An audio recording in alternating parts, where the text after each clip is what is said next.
Minnet yaklaşırken üzerinde durmamız gereken şeylerden biri Samwell'in kendisi. Şu anda Aleria, Ethereal'lar, Zalatath, Dimensions, Locus Walker gibi karakterler üzerine bolca konuşup Samwell istilasında ne yaşanabileceğine dair farklı tahminler yürüttük. Ancak kırılma anlarından birinin yaşanacağı Samwell üzerinde aslında konuşmadık. Ben de bugün önce Samwell ile ilgili bilmiyor olabileceğiniz önemli bir detaya vurgulayıp daha sonra meşhur Old God fısıltılarından birinin hedefinin aslında Samwell olup olamayacağını tartışacağım. O zaman başlayalım. Anvina ismini daha önce duydunuz mu? Eğer çok eski oyuncu değilseniz veya Warcraft'ın çok eski manga kitaplarına ilginiz yoksa bilmiyor olma ihtimaliniz yüksek. Ancak kendisi Samwell üçlemesi adında özel bir manga üçlemesinin Kalagos'la birlikte baş karakteriydi. Güzel, genç, hayat dolu bir insan kızıydı fakat Anvina aslında insan değildi. Anvina aslında bir canlı değildi. Anvina, Samwell'in enerjisinin vücut bulmuş haliydi. Arthas'ın Koaltalası yok edip Samwell'i ölüm büyüsüyle bozmasının ardından aslında bir kırmızı ejderha olan büyücü Krasus, Samwell'in enerjisinin kalıntılarını fark etmiş. Bu gücün Darkan Dratir gibilerinin Scourge'ün eline düşmemesi için gizlemeye karar vermiş. Samwell'in kalıntılarını bir insan kızına, Anvina'ya dönüştürmüş ve ona sahte anılar, sahte bir aile vermiş. Ancak beklemediği şekilde Anvina zaman içinde kendi benliğini, duygularını kazanmaya başlamış. Ardından daha önce Dragonflight'ta gördüğünüz, şu anda da mavi ejderhaların lideri olan Karagos'la tanışmış ve aşık olmuşlar. Bu sırada ise peşlerinde bu oyunun en pislik karakterlerinden az önce bahsettiğim Darkan var. Darkan Dratir müthiş egolu ve güvenilmez bir high elf. Zamanında Scourge'ün Koaltalas'a girmesi için kapıların açılmasına yardım eden ama sonra Arthas'a da ihanet etmeye kalkıp öldürülen biri. Ancak ölümden kaçmayı başarmış ve Samwell'in enerjisini hissettiği Anvina'nın peşine takılmış. Hikayenin sonunda Anvina'yı ele geçirip gücünü kullanmaya kalktığında sonunda Anvina'nın içindeki güç uyanarak Darkan'a aslında neyle uğraştığını farkında olmadığını gösterip onu ortadan kaldırmıştı. Bu olayın ardından Lord Temar, Anvina'yı korumaya alarak kimliğinin gizli kalmasını sağlamıştı. Ancak yıllar sonra bu kez Kil'jaeden Anvina'nın varlığını casusları yoluyla fark edince Kael'tası manipüle ederek Samwell'in bir geçide dönüştürülmesini sağlamıştı. Kil'jaeden'in planı Dark Nari'ye dönüşen Muru ve Anvina'nın enerjilerini birleştirerek yolun açılmasıydı. Ve başarılı da oldu. The expendable have perished. So be it. Now I shall succeed where Sargeras could not. I will bleed this wretched world and secure my place as the true master of the Burning Legion. The end has come. Let the unraveling of this world commence. Kil'jaeden Samwell sayesinde bizim dünyamıza geçmeyi başarsa da karşısına biz çıkmıştık. Savaşın sonlarına doğru Kalek'in sesini fark eden Anvina tüm gücüyle Kil'jaeden'a saldırıp onu yeterince zayıflatınca biz de Kil'jaeden'i def etmeyi başarmıştık. Fakat bunun ardından Anvina tekrar enerjiye dönüşerek yok olmuştu. Goodbye, Anvina, my love. Few will remember your name, yet this day you changed the course of destiny. What was once corrupt is now pure. Heroes, do not let her sacrifice be in vain. Mortal heroes, your victory here today was foretold long ago. My brother's anguished cry of defeat will echo across the universe, bringing renewed hope to all those who still stand against the burning crusade. Just as this day marks an ending, so too does it herald a new beginning.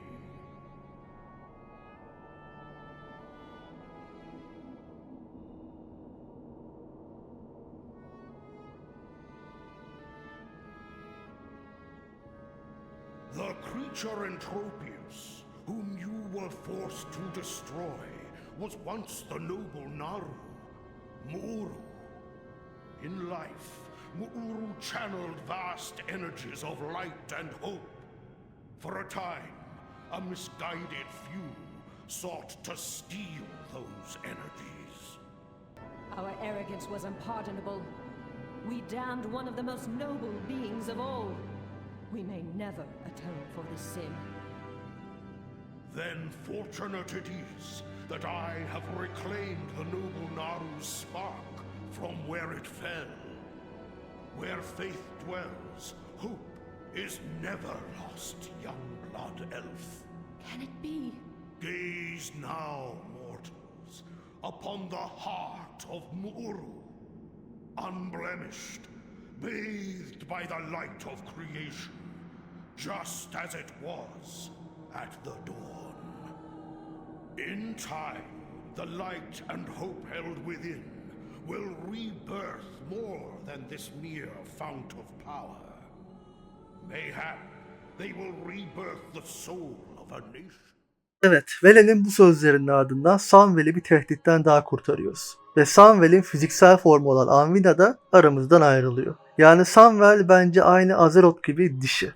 Çünkü bir insan kızına dönüşmüş. Ayrıca Samwell aslında şu an bir Muru'nun ışıkla arınmış özünden oluşuyor. Allah Allah, acaba o yüzden mi içinde karanlık Naru taşıyan biri yanına yaklaştığında bu kadar vahşi tepki vermişti? Ki şunu unutmayın, Naru ışıkla karanlık arasında gidip gelebilir. Peki şimdi baktığımızda Samwell şu ana kadar kaç kez saldırıya uğramış ve kimler tarafından zorla gücü kullanılmaya çalışılmış? 1. Scourge, Arthas, Death, Warcraft 3. 2.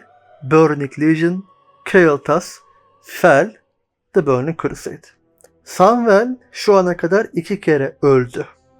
At the hour of her third death, she ushers in our coming. The Void, Midnight. Anvina'nın Samwell'in 3. ölümü. 3. kez kozmik bir güç tarafından zorla ele geçirilmesi ve bu sefer hiçlik istilasına yol açması. Bir süredir bu ihtimal üzerine düşünüyordum ve bana en azından %40 ihtimalle mümkün geliyor. Çünkü beni uzun süredir takip edenler bilir ki 3. ölüm fısıltısının odağının aslında Alleria olduğunu, en azından çok yüksek ihtimalle Alleria olduğunu kanalın en özel videolarından birinde şurada 1,5 yıl önce anlatmıştım. Ama bu teorinin güncellenmiş versiyonunda şurada bu fısıltıyı işin içine katmama gerek kalmadan bence gayet mantıklı bir şekilde güncelledim.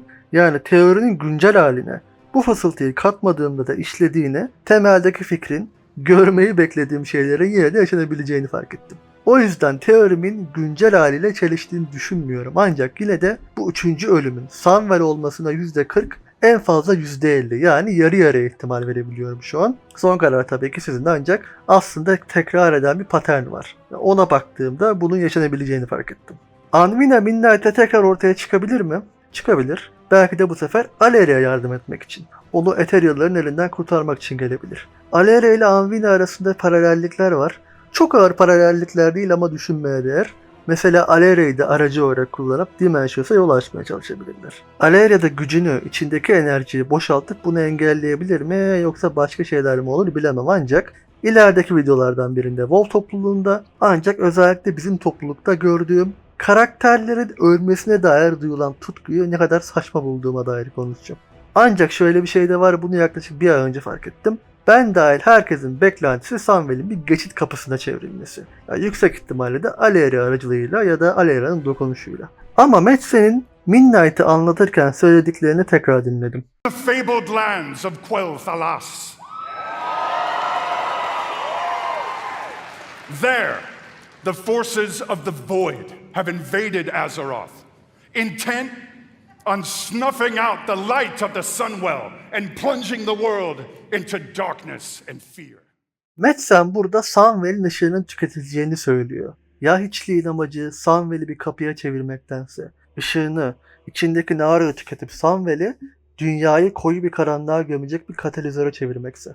Expansion'ın adı Gece Yarısı. Bu senaryoda eğer 11.2'de gerçekten Karaş'a gidersek, ki umarım gideriz, şu videoda bahsettiğim gibi Karaş'ın Azeroth'a bağlanması sonucu istila Karaş'tan başlayabilir. Ve amaçları Samwell'i karartmak olabilir. Hatta Samwell aracılığıyla World Soul'a ulaşıp doğrudan corrupt etmeye çalışabilirler. Bir de son olarak bundan birkaç gün önce yükleyip beğenmediğim videonun özetiyle bu videoyu sonlandırayım. Darkheart'a bağlı oyun içi sinematiklerde şu ana kadar kullanılmamış bir büyü efekti olabilir. Darkheart'ın yer aldığı tüm sinematiklere göz attım. Dışarı doğru patlayan karanlık bir enerji yüzmesi yok. Darkheart şu ana kadar hep gücü içine çekip gölgeye çevirmek için kullanılmış.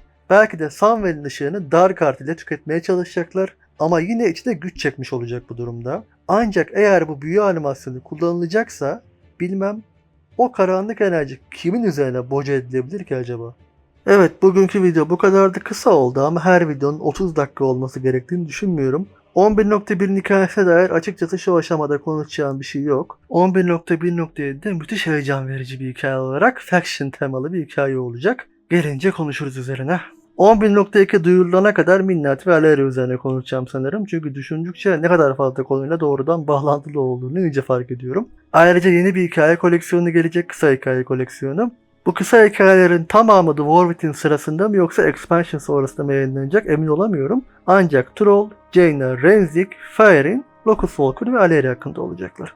Ne zaman yayınlanacakları şu yüzden önemli. Benim Aleria konusunda beklediğim bazı şeylerin The War Within sonunda yaşanıp yaşanmayacağını belirleyebilir. Aleria kısa hikayesinin yayınlanma tarihi.